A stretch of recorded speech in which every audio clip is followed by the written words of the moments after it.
Assalamualaikum dan selamat sejahtera. Topik yang saya ingin bincangkan ialah persepsi. Sebelum kita memulakan lebih lanjut, ingin saya memperkenalkan diri. Saya Muhammad Ali Bezaridun, A19A0327, dan saya berasal dari kelas L1.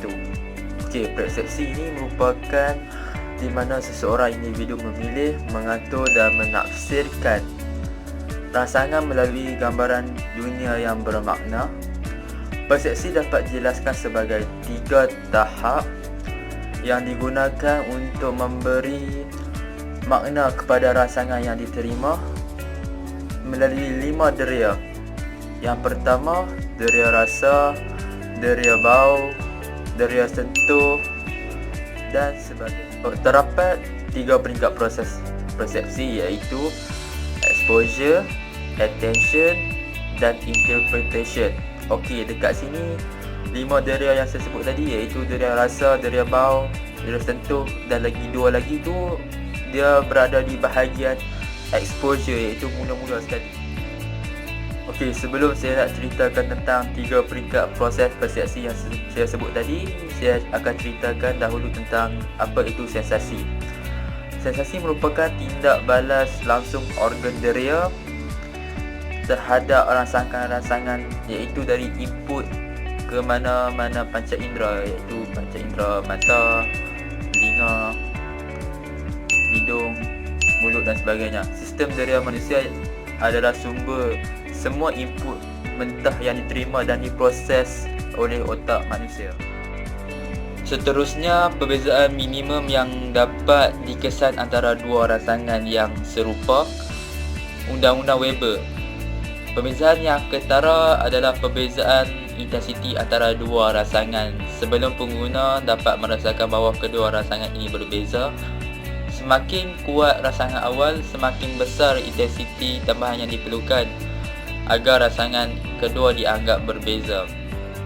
Okey, sekarang saya akan ceritakan tentang persepsi subliminal. Apa itu persepsi subliminal?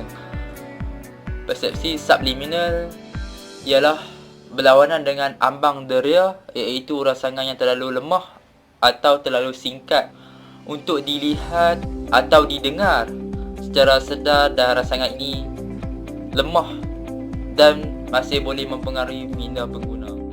Okey, tibalah masa untuk saya catatkan apa tadi 3 peringkat proses persepsi. Okey, yang pertama, exposure tadi tu berlaku apabila rangsangan dapat dirasakan oleh salah satu daripada 5 deria. Yang 5 deria yang saya sebutkan tadi tu, iaitu deria rasa, deria bau, lepas tu lagi 3 lagi. Okey, selective exposure.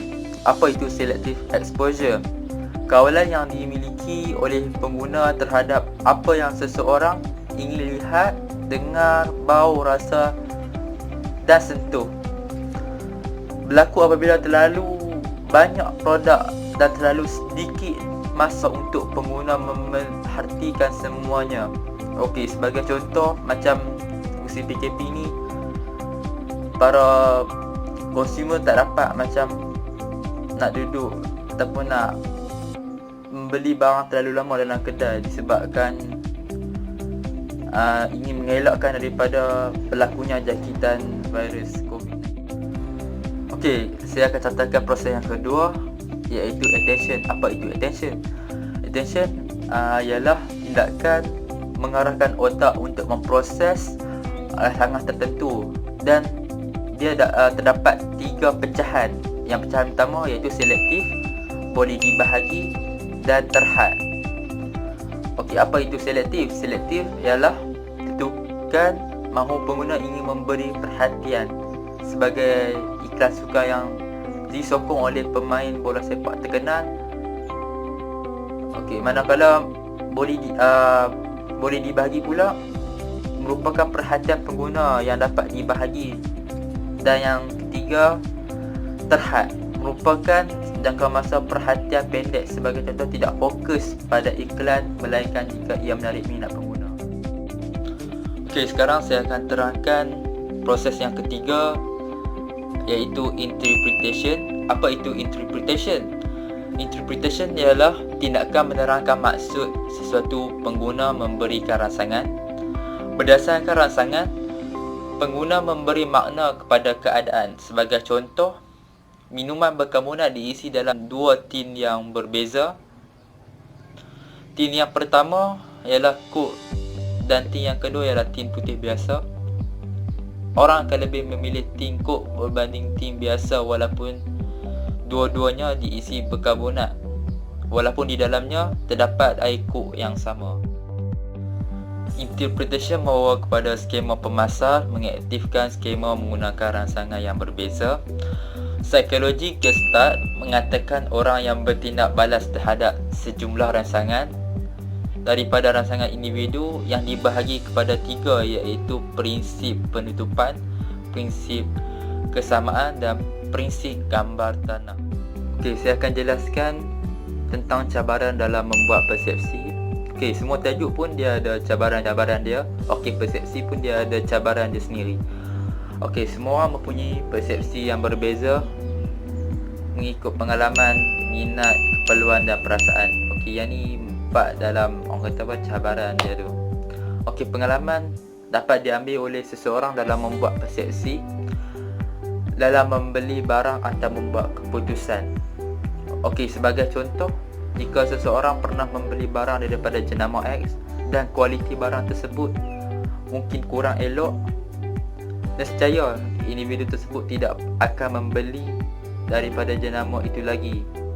Ataupun jika jenama X tu keluarkan produk yang baru, nescaya individu tersebut tidak juga akan membeli disebabkan persepsi dia mengatakan bahawa jenama X akan keluarkan produk yang kurang kualiti macam sebelumnya. Okey, cabaran yang kedua ialah minat. Minat mendorong individu dalam membuat persepsi dalam mendapatkan sesuatu atau membeli sesuatu. Sebagai contoh, minat terhadap jenama X menyebabkan individu mengatakan bahawa jenama X ni ialah terbaik daripada jenama Y, walaupun orang sekeliling dia mengatakan jenama Y itu lebih terbaik daripada jenama X. Okey, cabaran yang ketiga ialah keperluan.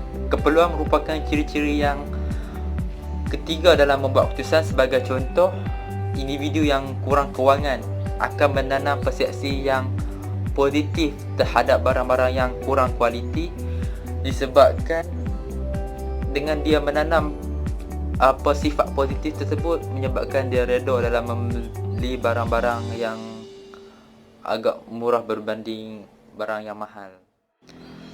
Ciri-ciri yang terakhir ataupun cabaran yang terakhir ialah perasaan. Ciri-ciri ini hanya sedikit sahaja, dengan erti kata lain minoriti dalam kalangan masyarakat ataupun individu. Hal ini disebabkan oleh semua orang ataupun setiap orang mempunyai perasaan yang berbeza. Perasaan ingin mendapatkan sesuatu atau membeli sesuatu mendorong seseorang dalam timbulnya persepsi yang berbeza terhadap jenama X, jenama Y dan sebagainya. Okey, sekian saja daripada saya. Terima kasih.